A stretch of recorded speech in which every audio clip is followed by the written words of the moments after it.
Asalaamaaleykum wa rahmatullah waa codice de la strada ci patente ci superiore patente ci CE ñu ngi leen di ziar lu bari war a egg def tey capitolo 17 capitolo 17 moom mi wax ci responsabilità del conducente in merito al ricevimento trasporto e consegna maanaam responsabilité chauffeur bi ci li nga xam ne moo jëm ci réception bi muy recevoir bagage yi transport bi nga koy transporter ak conseiller bi nga xam ne mooy conseiller mooy livraison bi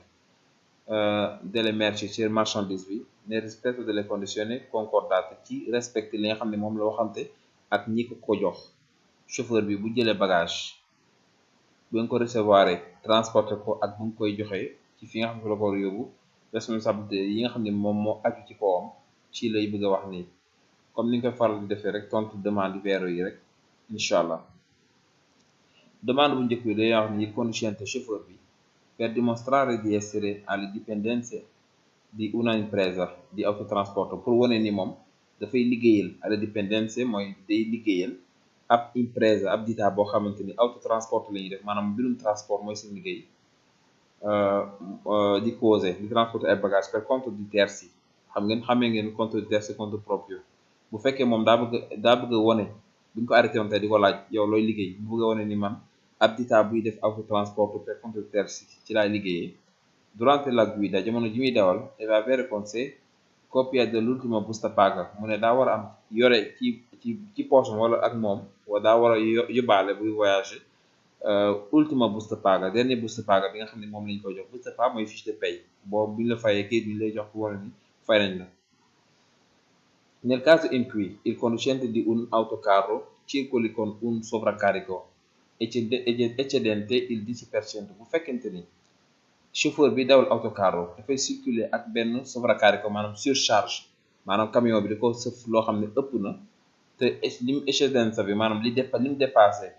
dépassé na 10% ci massa complessiva di appieno carico indicato nella carta di circolazione maanaam liñ bind ci librette bi dépassé na ko 10%. mu ne è prevista una sanzione amministrativa mu ne kooku am na benn sanction administrative pécuniaire bi nga xam ne mooy tege ci koom pécuniaire boo ko déggee mooy xaalis dañ koy fay loolu dañ koy bindal loo xam ne di dem fay la decurtazione di punti della patente ba pare decurtazione mooy dagg ay point ci patentam et l'obbligo di scaricare l'eccedenza ba pare dañ koy obligé mu décharger li nga xam ne moo dépassé ci bagage yi nga xam ne moom déchargé ci camion bi. Il trasporto di una trave transporté ab trave mooy boo xoolee maanaam pont yi ñiy defar pont yi dita yi faral di monter ay pont yooyu ñoom ñooy faral di transporté lu ñuy woowee trave mu ne trasporto ab trave viene definito eccezionale quando determina eccedenza rispetto ai limiti di sagoma previste dal codice della strada mu ne transport boobu ñu ngi koy woowee eccezionale mooy luy exceptionnel loo xam ne dafa dafa génn foori lejje foori maanaam li nga xam ne moom la ñëpp xam moom la ñëpp taamu da ko dépassé bu fekkente ni moom trave boobu eccedenza maanaam lim dépassé dafa am dépassement boo xam ne dafa ëpp par rapport ak limite di sagoma yi nga xam ne moom la codice della strada indi bon loolu dama ko mën a expliquer mooy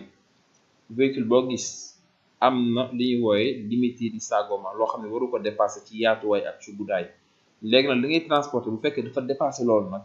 kooku nag ñu ngi koy wooye transporter eccezionale de loo xam ne mënuñ ko ñàkk yóbbu mais exceptionnel loo xamante ni daal war nañ cee bàyyi xel bu baax a baax. Per trasportare animali vivi pour transporter ay animal yu dund è necessaria una specifica autorizzazione rilasciata dall'ASL mu ne da nga war a am benn autorisation spécifique boo xam ne ASL moo la koy jox ASL yéen ñi def patente war ngeen koo xam ndax ñu bari ñi def candidat libre bu ñu def visite médicale ci ASL lañ koy defee booy wuti codice fiscal fu nga koy defee léegi nag pour mën a transporter ay animal yu dund comme ay xar ak i gileem ci jëlee ko point A point B il faut que nga am autorisation boo xam ne ASL moo la koy jox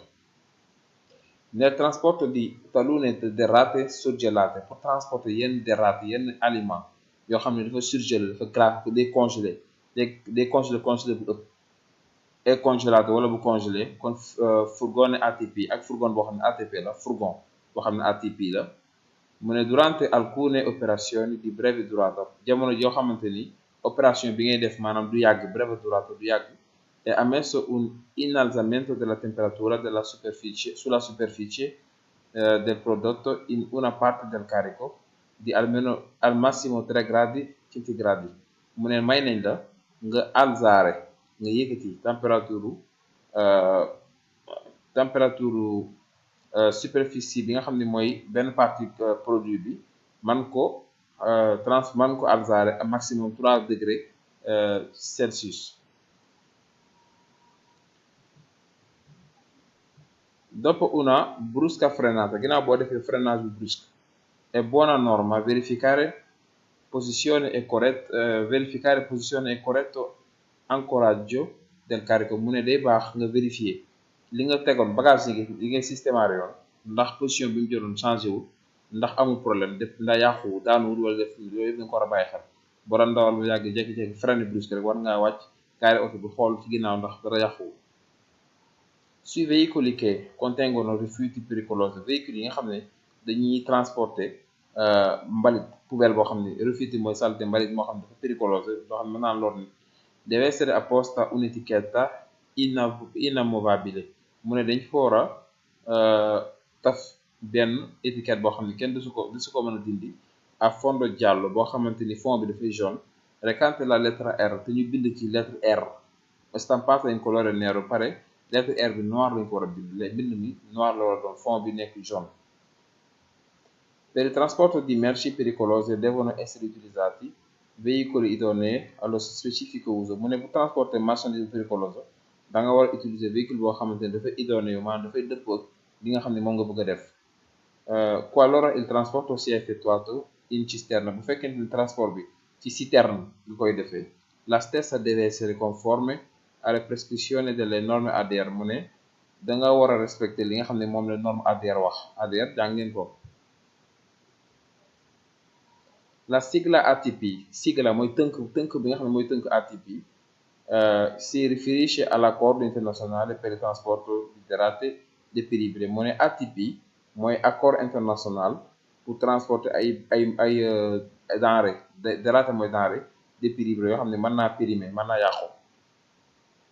Per circolare con un veicolo eccezionale, bu fekkee daa nga circolare véhicule eccezionale, si deve chiedere l'autorizzazione agli enti proprietari delle strade interessate dal trasporto. mu ne da nga war a laaj ñi nga xam ne ñoo yilif strada bi nga war a jaar ak kii bi ak véhicule eccezionale bi, da nga leen war a laaj autorisation yu jox la ko nga soog koo def. Nella scelta del veicolo da adibire al trasporto di merci è di fondamentale importanza il tipo di materia che si intende trasportare e il tipo di itinerario che normalmente si effettuerà. mu ne booy choisir véhicule bi nga xamante ni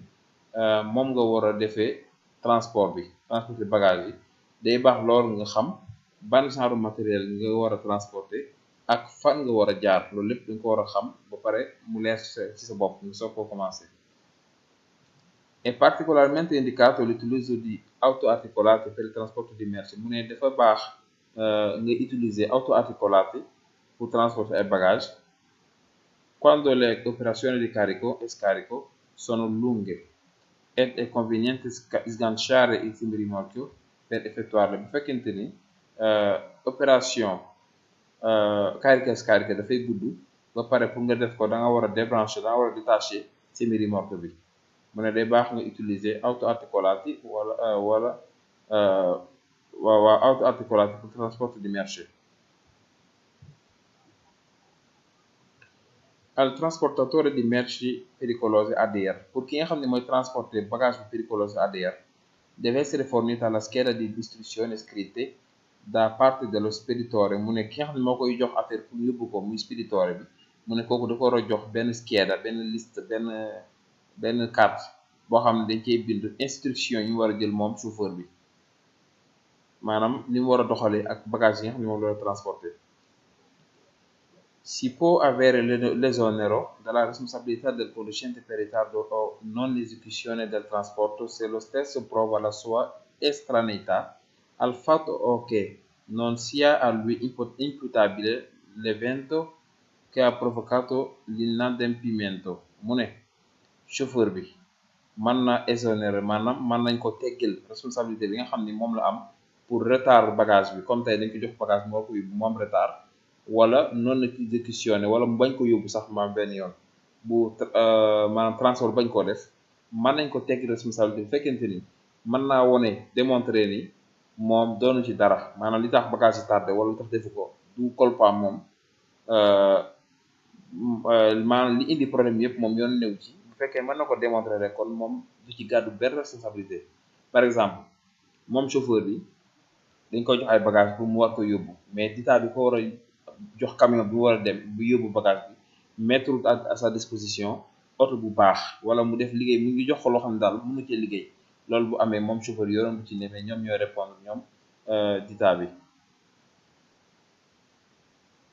Per ottenere una corretta ripartizione del carico sugli assi pour mën a séddale charge yi carico yi ci axe yi maanaam oto bi booy caricare doo jël lépp jiw ko ci benn place mais mën nga ko tas ba nga xam ne mu am ripartizione bu correct mu ne pour nga mën a am ripartizione boobu ci axe yi tamit un unico collo molto pesante benn collo benn kii maanaam benn ëmb wala benn colis waaw bu diis lool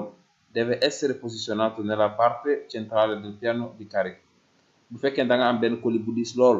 te mënoo ko tas man da ko war a teg ci digg piano carico bi ci digg bi fa nga ko war a teg per evitare lo spostamento del carico durante la marcia del veicolo bu fekkee da nga bañ booy dawal carico bi di déplacé wu è indispensabile agire su sterzo mu ne day baax ngay liggéey ci volant bi frein ak frein bi ak accélérateur bi kon gradualité maanaam nga ciy liggéey ak gradualité mooy ndànk-ndànk bañ a def ay freinage brusque wala ay sterzata brusque loolu nga bañ ko def les merci che richiedono un rapido trasporto marchandise yi nga xam ne dañoo soxla nga gaaw ko transporter per essere consumate fresche pour ñu mën koo utiliser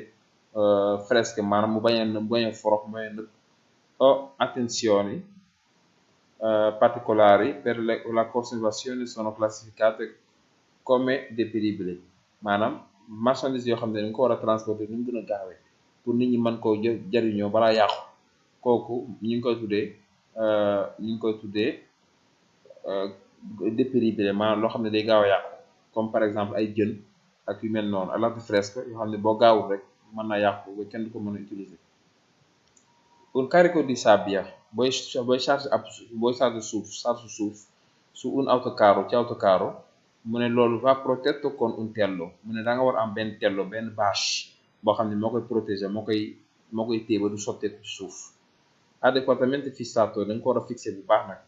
che ne impedisca la dispersione tax suuf si du sotteeku ci suuf il carico deve essere compatibile con la portata e il volume utile del veicolo mu ne carico bi daa war a compatible maanaam daa war a dëppoo ak li nga xam ne moom la véhicule bi mën a recevoir comme portata ak volume maanaam bul jël véhicule bu ndaw jël lu rëy def ko ci biir waaw dañoo war a dëppoo li nga xam ne mu nga transporter ak li koy transporter nel contratto di trasporto di merci ci contrat bi nga xam ne moo jëm ci transport di merci per ritardo si intende il mancato rispetto da parte del vettore del termine contrattualmente stabilito per l'adempimento maanaam ritardo mooy retard mooy li ngeen xam ne moom nga waxante woon yow vettore mooy entreprise bi yore wala transport ak client bi li ñu waxante woon ci heure sangam la war a départ heure sangam la war a àgg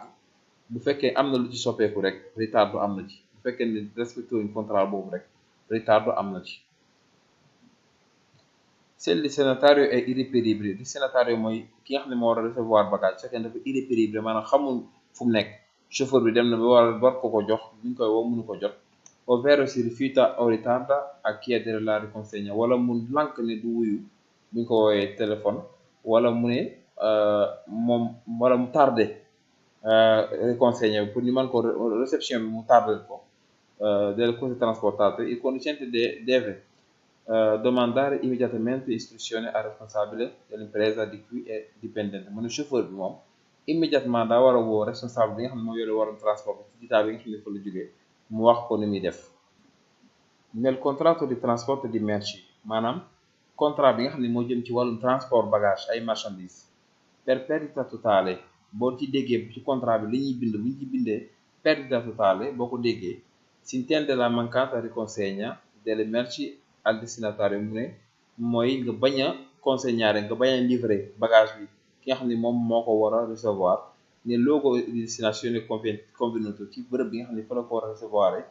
a qualunque causa e motivo detta mancata riconsegna sia dovuta lépp loo xam ne moo tax loolu am rek loolu perdita totale day am maanaam nga war a livrer bagage bi war ko yóbbu ci dëkk sàngam Torino jox ko Moustapha ma fa nekk yow yóbbuwoo ko Torino jox ko Moustapha foofu perdita totale am na nel contratto di trasporto di merci ci contrat ba tey per perdita parziale bu ñu ne parziale nag bokkul ak totale si intende una diminuzione nel peso mooy bu ñu ne perdita parziale mooy benn diminution wàññi ak wàññeeku boo xam ne dafa am ci poids bi comme ñu jox la 100 kilos nga dem di livrer 50 kilos diminuzione del peso am na nella misura wala mesure ñu jox la loo xam ne 10 mètres lay mesurer yow nga dem livrer loo xam ne 8 mètres la diminuzione nella misura am na o nel numero delle cose riconsegnate wala ñu jox la loo xam ne par exemple 20 bagages 20 barigo nga dem joxe 10 numéro nombre bi dafa wàññeeku a destinazione rispetto alle merci consegnate al vettore per il trasporto par rapport ak li nga xam ne moom lañ jox vettore bi liñ ko jox daal bu amee lu ci wàññeeku rek perdita parziale la il conducente deve mettere le cose trasportate a disposizione del destinatario nel luogo nel termine e con le modalità indicate dall'impresa da cui dipende mu ne chauffeur bi daa war a mettre bagage yi nga xam ne moom la transporter à disposition du destinataire maanaam destinataire bi moom la ko war a jox ci bërëb bi nga xam ne fa lañ waxoon mu joxee ko fa ak ci li nga xam ne moom lañ waxante ak impresa bi ba juboo waaw yow bagage bi dina ko jox ne yóbbu ko Torino jox ko Michael mi nekk Torino ci adresse sàngam yow boo demee da nga war a dem Torino seeti Michael moomu ci adresse bi nga wax nga dem fekk ko fa jox ko nel contratto di trasporto di merci ci contrat boobu ba tey per avaria li ñuy woowee avaria si intende un'alterazione della qualità avaria mooy qualité bagage bi ñu la joxoon mu am lu ci changé maanaam mu yàqu par exemple interne ed esterne ci biir ak ci biti dalle merci bu marchandise bi tale da comportare una diminuzione di valore tax na ba loolu tax ba amatul valeur bi mu amoon comme ñu jox la charge mango dañ la koy jox baaxoon na boo demoon mën nañu ko jaayee 10 euros yow nga taxaw nga tourné nga traîné ak moom ba mu yàqu ba am problème ba nga xam ni buñ demee mënatuñ ko jaay 10 euros mais par exemple 500 euros lañ ko jaayee foofu tamit problème dafi am foofu ci contrat bi ñu ngi koy woowee avaria léegi ñu jàll ci responsabilità chauffeur mu ne il conducente è responsabile della presenza a bordo della necessaria documentazione relativa al tipo di merce trasportata mu ne chauffeur bi buñ ko joxee oto bi marchandise bi ñu ko jox ñu war ko transporter bagage yi mu war a àndal ak document yi war a àndal bu ci amee lu manqué ñu arrêté ko di ko contrôler moom mooy gàddu responsabilité ndax warul woon départ te joxuñ ko documentation bu complète il conducente deve tenere una condotta di guida che non pregiudichi l'integrità della merce trasportata mu ne chauffeur bi daa war a am conduite de guida maanaam dawalin woo xamante ni du indi benn problème bagage yi nga xam ne moom lay transporter comme par exemple jox la camion boo xam ne ay nen nga carré ba 10 nga war ko yóbbu am na nooy dawale boo moytuwul boo eggee fi nga xam ne fu nga war a livrer ay mayonnaise ngay livrer mais doo livrer ay nen se necessario bu ko jaree il conducente deve arrestarsi chauffeur daa war a taxaw per controller e sistemare encore régler waat li amarraggi della merce trasportata maanaam bagage bi ñu transporté bu amee lenn ci déplacé wu rek mën ko sistemare ba normal in caso di trasporto di merci pericolose ADR bu fekkee da ngeen transporté loo xam ne ADR la pericolose il conducente ha l'obbligo di assicurarsi che all'atto del carico i colli non presentino perdite visibili mu ne chauffeur bi daa war a xool ba mu wóor ko ni jamono ji muy carré bagage yi colis yi ñuy carré amuñ ay perte yoo xam ne visible la maanaam am na ci sikk da ko war a vérifier bu baax il conducente deve essere a conoscenza del tipo di merci trasportata mu ne chauffeur daa war a xam a conoscenza daa war a xam ban façon marchandise lay transporter e delle eventuali cautele da adottare durant le transport ak matuwaay yi mu war a jël jamono ji muy dawal lépp da ko war a xam jamono ji nga xam ne mi ngi voyager mi ngi transporter bagage. Il conducente è responsabile anche se in alcuni casi lo può essere in concorso con altri soggetti in caso di violazioni ai limiti massimi di velocità durante il trasporto. Mu ne chauffeur bi moom day nekk responsable même bu fekkente ne am na foo xam ne sax responsabilité bi da koy bokk ak keneen mu ne moom mooy nekk responsable ci limite bu fekkee dafa dépasser limite de vitesse bi nga xam ni moom la waroon daw ci transport bi mooy par exemple buñ ko jàppee mu waroon daw 100 km/h ci benn place mu fay daw 110 moom mooy gàddu responsabilité ndax warul woon daw loolu mais bu fekkente ni ditaa bi koy liggéeyloo moo ko dawloo 110 yooyu presque ko teg ko ay problème na pour mu def ko bu ko defee bu ñu ko jàppee moom ak ditaa bi kon ñooy nekk ay co-responsabilité ci ne dina gàddu responsabilité ci loolu ndax waruñ ko woon def. Il conducente è responsabile anche se in alcuni casi lo può essere in concorso con altri soggetti in caso di sovraccarico durante il trasporto. Mu ne chauffeur bi moom mooy nekk responsable bu fekkente ne dafa surchargé véhicule bi buy transporté am na nu muy demee sax am na cas yoo xamante ne responsabilité boobu mën na ko bokk ak keneen comme ñu obligé ko pour mu def ko moom ak ko obligé ñoom ñooy gàddu responsabilité bi. Il conducente è responsabile anche se in alcuni casi lo può essere in concorso con altri soggetti in caso di violazioni ai periodi di guida e di riposo previsti dalle specifiche norme. Mu ne chauffeur bi encore sempre moom day nekk responsable fekkee dafa ñàkk a respecté temps bi nga xam ni li mu war a dawal mooy période de guida ak riposo ak li nga xam ne moo jëm ci norme ci conseil 1/2006 ci boobu liñ ci wax léegi bu fekkee respecté wu ko moom mooy nekk responsable moom mi nga xam ne respecté wu ko mais bu fekkee dañ ko obligé mu def koy moom ak ko obligé ñoo koy gàddu ñooy nekk ay responsable. Il conducente qualora le merci siano accompagnate da documento di trasporto. Mu ne chauffeur bi bu fekkente ni li muy transporté dafa am document de transport bu mu àndal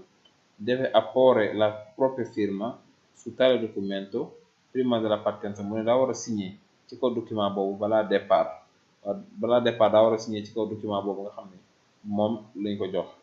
kon mbokk yi yaakaar naa ne programme bi fii la yem kon mi ngi noonu incha allah danañ xoolaat fekkee dafa am lu ñu amélioré waat ñu jëm ko amélioré incha allah jërëjëf.